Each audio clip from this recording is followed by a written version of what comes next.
மேலக்காவேரியை சேர்ந்த முகமது என்கிற சகோதரர் ஒரு கேள்வி கேட்கிறாங்க. கோ எஜுகேஷன் படிப்பு முறை குறித்து மார்க்க நிலைப்பாடு என்ன அப்படின்னு கேட்கிறாங்க. பொதுவாக நம்ம இந்த உலகத்துல உலக கல்வி படித்தால்தான் நாம நம்மளுடைய அடுத்த கட்ட எதிர்கால வாழ்க்கையை சிறந்த முறையில் அமைக்க முடியும். இன்றைக்கு இந்த உலக கல்வி படிக்கிறதுலேயே என்னென்ன முறைகள் நம்முடைய நாட்டில் இருக்குது, நம்முடைய நாடுகளில் நீங்க எடுத்து பார்த்தீங்கன்னா பள்ளிக்கூடங்களிலேயே கோ எஜுகேஷன் முறை என்கிற ஒரு முறை இருக்கிறது. கோ எஜுகேஷன் முறைனா என்ன? ஆண்கள் பெண்கள் இரு பாலர்களும் சேர்ந்து பயிலக்கூடிய அந்த ஒரு படிக்கக்கூடிய முறைக்கு கோ எஜுகேஷன் முறை என்று சொல்வார்கள். இது அல்லாம பெண்களுக்காகவே தனியாக இருக்கக்கூடிய ஸ்கூல்கள் கல்லூரிகள் இருக்கத்தான் செய்கிறது. ஆண்களுக்கு இருக்கக்கூடிய தனியான ஸ்கூல்கள் இருக்கத்தான் செய்கிறது. நீங்க கவர்மெண்ட்லயே என்ன செஞ்சிருக்கிறாங்க, நீங்க தமிழ்நாட்டில் எடுத்து பார்த்தீங்கன்னா ஒவ்வொரு ஊர்களிலேயுமே ஆண்களுக்குன்னு தனியான ஸ்கூல்கள் இருக்கிறது, அதே போல பெண்களுக்கென்று தனியான ஸ்கூல்கள் இருக்கிறது. அப்ப இப்படி தனித்தனியாக வகுப்புகள் நடத்தப்படுகிற அந்த முறையும் நம்முடைய தமிழகத்தில் இருக்குது. இரண்டு சாரார்கள் சேர்ந்து படிக்கக்கூடிய, ஆண்கள் பெண்கள் என்ற இரு பாலர்கள் சேர்ந்து படிக்கக்கூடிய அந்த கோ எஜுகேஷன் முறையும் நம்முடைய தமிழகத்தில் இருக்குது. அப்ப இதுல அந்த கோ எஜுகேஷன் முறையை பற்றி மார்க்கம் என்ன சொல்லுது அப்படின்னு கேட்கிறாங்க. இஸ்லாமிய மார்க்கத்தை பொறுத்த வரையில இஸ்லாமிய மார்க்கம் கல்விக்கு அதிக முக்கியத்துவம் கொடுக்கக்கூடிய ஒரு மார்க்கம். நீங்க மார்க்க விஷயத்தை மட்டும்தான் படிச்சுக்கணும், உலக விஷயத்துல எதையுமே நீங்க படிக்க கூடாது என்று சொல்லக்கூடிய மார்க்கம் இஸ்லாம் கிடையாது. நாம இந்த உலகத்துல இருக்கிற பொழுது நமக்கு இந்த உலகத்துல அதிகமான விஷயங்களை தெரிந்து கொண்டால்தான் நாம இந்த உலகத்திலேயும் நிம்மதியாக வாழ இயலும்.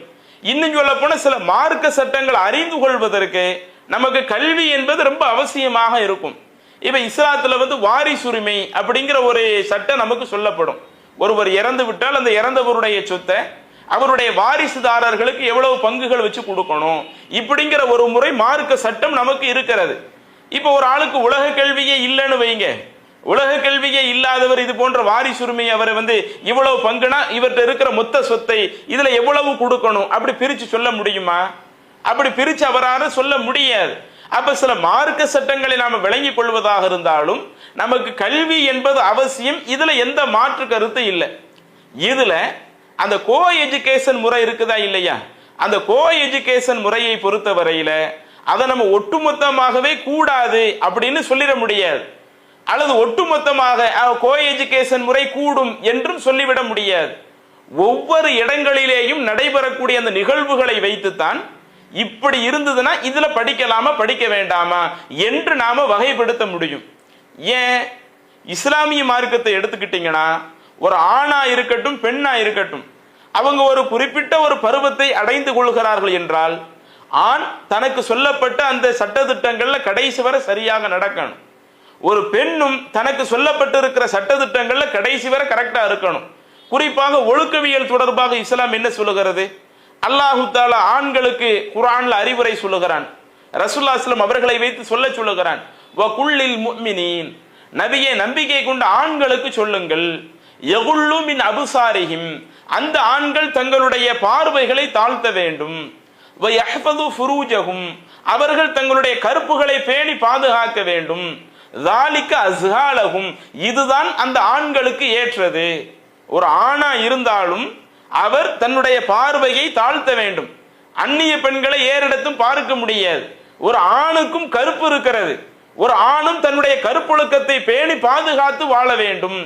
இதுதான் அந்த ஆணுடைய வாழ்க்கைக்கு ரொம்ப ஏற்றதாக இருக்கும் அப்படின்னு அல்லாஹ் சொல்லிட்டு அதற்கு அடுத்து தொடர்ச்சியாக சொல்லுகிறான், வகுல்லில் முஃமினாத், நபியே நம்பிக்கை கொண்ட பெண்களுக்கும் நீங்கள் சொல்லுங்கள், யகுதுல்ல மின் அபுசாரிஹின்ன, அந்த பெண்கள் தங்களுடைய பார்வைகளை தாழ்த்த வேண்டும், வயஹ்ஃபல்ன ஃபுரூஜஹுன்ன, அந்த பெண்கள் தங்களுடைய கருப்புகளை பேணி பாதுகாக்க வேண்டும், வலா யுபதீன ஸீனத்தஹுன்ன இல்லா மா லஹர மின்ஹா, ஒரு பெண் வெளியே தெரியக்கூடிய அலங்காரத்தை தவிர தன்னுடைய அலங்காரத்தை வெளிப்படுத்த கூடாது, வல் யத்ரிபன பிஹும்ரிஹின்ன அலா ஜுயூபிஹின், அதே போல ஒரு பெண் அந்நியவர்கள் இருக்கக்கூடிய ஒரு சபை என்று வந்துவிட்டால் கண்டிப்பாக முக்காடுகளை தொங்க விட்டு கொள்ள வேண்டும்.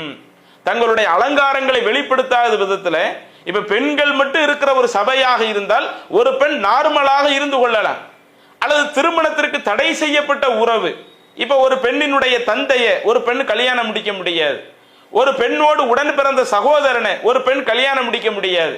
ஒரு பெண்ணுக்கு பிறந்த ஆண் பிள்ளைய மகனை ஒரு பெண் கல்யாணம் முடிக்க முடியாது. இப்படி திருமணத்திற்கு தடை செய்யப்பட்ட உறவு முறைகள் இருக்கிறாங்களா இல்லையா? இப்படி திருமணத்திற்கு தடை செய்யப்பட்ட உறவு முறையாக இருந்தால் அப்போது ஒரு பெண் என்ன செய்து கொள்ளலாம்? அவங்க எப்போதும் இருக்கிற மாதிரி சகஜமாக இருந்து கொள்ளலாம். எப்போது இந்த திருமணத்திற்கு தடை செய்யப்பட்ட உறவு முறையை தாண்டி இதர ஆண்கள் இருக்கிற ஒரு சபை இருக்குதோ அப்படி ஒரு சபையை ஒரு பெண் அடையும் பொழுது அந்த பெண் தங்களின் மீது என்ன செய்து கொள்ளட்டும்? முக்காடுகளை தொங்க விட்டு கொள்ளட்டும். அடுத்து அல்லாஹ் தஆலா ஒரு பெண் யார் யாரிடத்தில் அலங்காரத்தை வெளிப்படுத்துற தப்பு இல்லை என்கிற ஒரு பட்டியலை சொல்லி காட்டுகிறான். அப்ப இந்த வசனம் நமக்கு சொல்லக்கூடிய முக்கியமான சட்டம் என்ன? ஆணுக்கும் கருப்பு இருக்கிறது, ஒரு ஆணும் தன்னுடைய கருப்பை பேணி பாதுகாக்கணும், பார்வையை தாழ்த்தணும் என்று சொன்ன இறைவன் பெண்களை பற்றி சொல்லுகிற பொழுது பெண்களும் தங்களுடைய கருப்புகளை பேணி பாதுகாக்கணும், ஒரு பெண்ணும் தன்னுடைய பார்வையை தாழ்த்தி நடக்கணும். அதிலும் குறிப்பாக அந்நிய ஆண்கள் இருக்கக்கூடிய ஒரு சபை என்று வருகிற பொழுது ஒரு பெண் இஸ்லாம் சொல்லக்கூடிய சட்ட திட்டத்திற்கு முழுக்க முழுக்க கட்டுப்பட்டு நடக்கணும். இப்படி முழுக்க முழுக்க ஒரு ஆள் கட்டுப்பட்டு நடந்துட்டாங்கன்னு வைங்க, அப்ப அது இரண்டு சாரார்கள் சேர்ந்து இருக்கிறாங்கன்னு சொன்னால் அதுல மார்க் அடிப்படையில் எந்த பிரச்சனையும் இல்லை.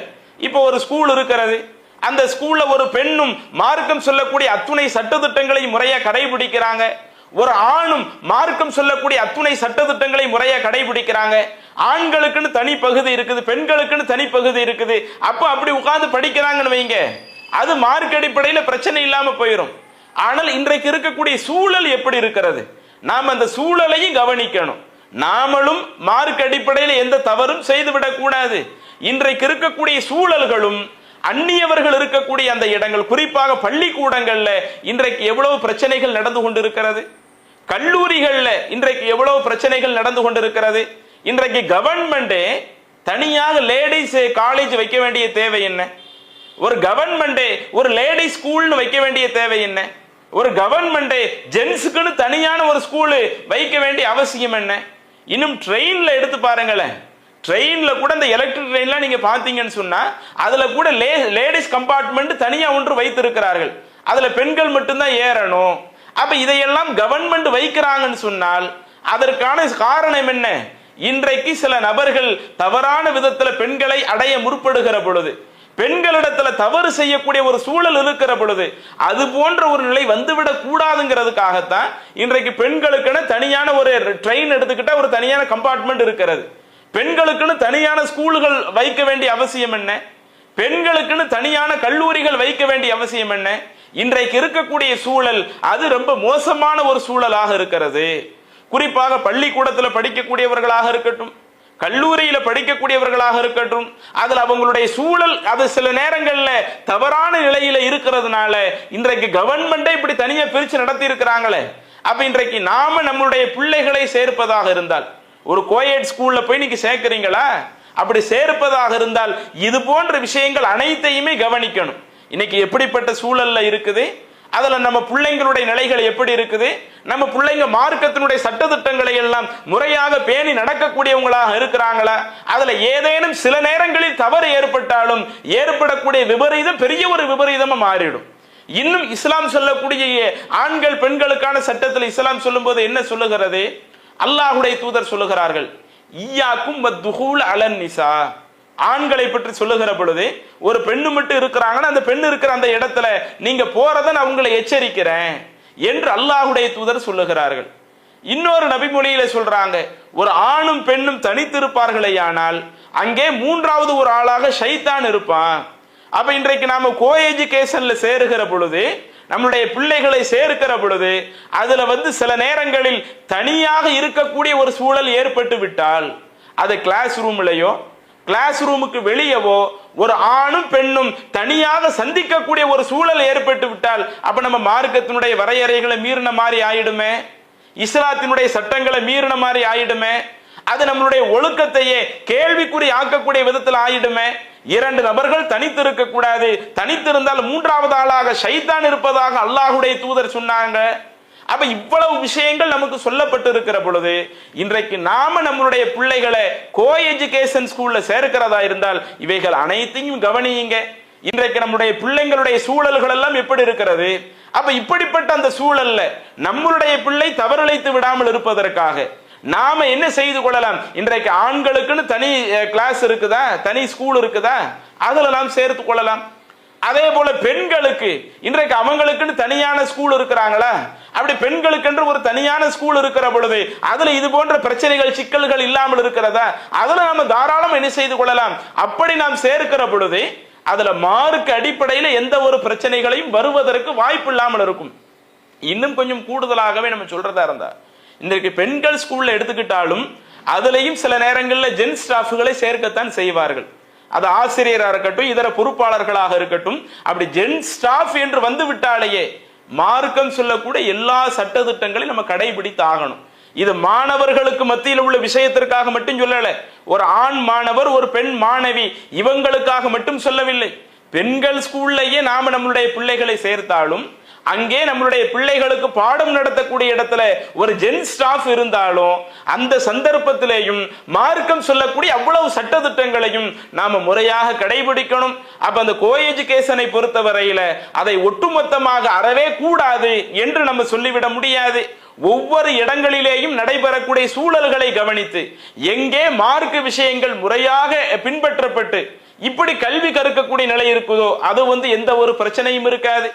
எங்கே மார்க்க வரம்புகள் மீறக்கூடிய அளவுல இருக்கிறதோ அது போன்ற விஷயங்களை நாம் தவிர்த்து கொண்டு, இப்ப பெண்களாக இருந்தால் பெண்கள் சூழல சேர்த்து நம்மளுடைய பிள்ளைகளை படிக்க வைப்பதே நம்மளுடைய பிள்ளைங்களை மார்க்க அடிப்படையில் உருவாக்குவதற்கும் இஸ்லாமிய சட்டத்திட்டங்களை முறையாக கடைபிடிக்கக்கூடியவர்களாக உருவாக்குவதற்கும் அதுவே மிக வாய்ப்பாக இருக்கும். அப்ப அந்த சூழலை கவனித்து தான் அது கோ எஜுகேஷன் முறை இந்த பகுதிக்கு உகந்ததா, இந்த பகுதிக்கு உகந்தது இல்லையா என்பதை அங்கு இருக்கக்கூடிய இந்த மார்க்க விவகாரங்கள் அனைத்தையும் கவனித்து அந்த சூழலை வைத்து தான் நாம் என்ன செய்ய முடியும், அதற்கான முடிவுகளை எடுக்க முடியும். இந்த கேள்விக்கான பதிலாக இதை நாம் சொல்லிக் கொள்கிறோம். அஸ்ஸலாமு அலைக்கும். அல்லாஹு அக்பர். அல்லாஹ்